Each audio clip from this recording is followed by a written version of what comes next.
तीन ऐसे कलाकार हैं जो कि आपस में कभी किसी के बात पर तो कभी किसी के चलने पर या किसी के गाने पर, किसी के वीडियो पर, किसी के शूट पर, किसी की फिल्म पर बातचीत होने के साथ साथ उनका झगड़ा भी हो जाता है। दोस्तों आपको बता दें, रानी के चक्कर में मारपीट आज हुआ है जो कि काफ़ी तेज़ी से लोग उसे फॉलो कर रहे हैं। दोस्तों आपको बता दें, एक पोस्ट फेसबुक पे डाला गया था जो कि लोगों ने देखकर दोस्तों अब हम आप सभी को सच्चाई बताने वाले हैं। दोस्तों आपको बता दें, यहाँ पर तीन ऐसे डांसर हैं बेस्ट जो कि आप सब इनका चेहरा से पहचान रहे होंगे और शायद इनका वीडियो भी आपने ज़रूर देखा होगा। दोस्तों आपको बता दें, सुबह उठते ही लोग मोबाइल देखते हैं, लेकिन दोस्तों आपको याद होगा कि सबसे पहले लोग भोजपुरी कलाकार को देखते हैं क्योंकि उन्हें पसंद करते हैं उनका ऑडियो या हो या फिर वीडियो। दोस्तों आपको बता दें, यहाँ पर एक बात आपको हम बताने वाले हैं कि उनका आखिर वजह क्या होता है, आखिर झगड़ा होता क्यों है। दोस्तों आपको बता दें, कभी इसका वीडियो में नहीं गया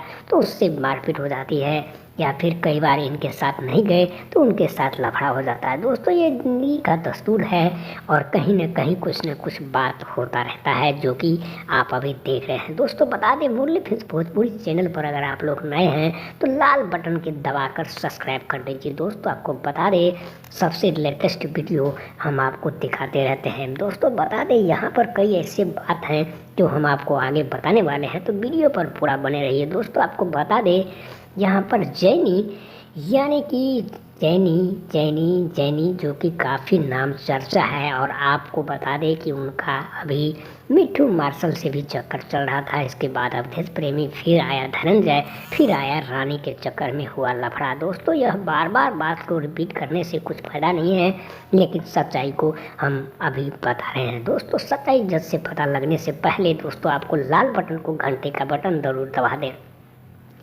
यहाँ पर कल, क्योंकि यहाँ पर कुछ ऐसे गाने थे जिसको आप सैड सॉन्ग यानी कि दर्द भरा गीत कह सकते हैं, यहाँ पर सारे लोग शूट पर मौजूद थे, लेकिन एक कलाकार के वजह से वहाँ पर कुछ ऐसे अद्भुत भाषा का प्रयोग किया गया जहाँ पर शूट उनका रुक गया और फिर आपस में भी चलने लग गया। दोस्तों आपको बता दें, यहाँ पर छोटे मोटे कलाकार के तो छोड़ो, यहाँ बड़े बड़े भी झगड़ा कर लेते हैं, लड़ाई कर लेते हैं, गाली गलौज कर लेते हैं। लेकिन आपको सोचना चाहिए, कलाकार एक भगवान का रूप होता है, कभी अभद्र भाषा का प्रयोग नहीं करना चाहिए। इसमें आपको बता दें, इससे पहले कई बार ऐसा देखा गया था, तनुश्री के साथ भी ऐसा हुआ था जो कि जयपुर में चल रहा था काम उस समय में, लेकिन उनको कोई फ़र्क नहीं पड़ा, लेकिन फिर भी उनके सामने टीम के लोग ने वापस उसे मुंबई लेके चले गया। दोस्तों आपको बता दें, यह वीडियो कैसा लगा हमारे चैनल को कमेंट करना। दोस्तों आप लोग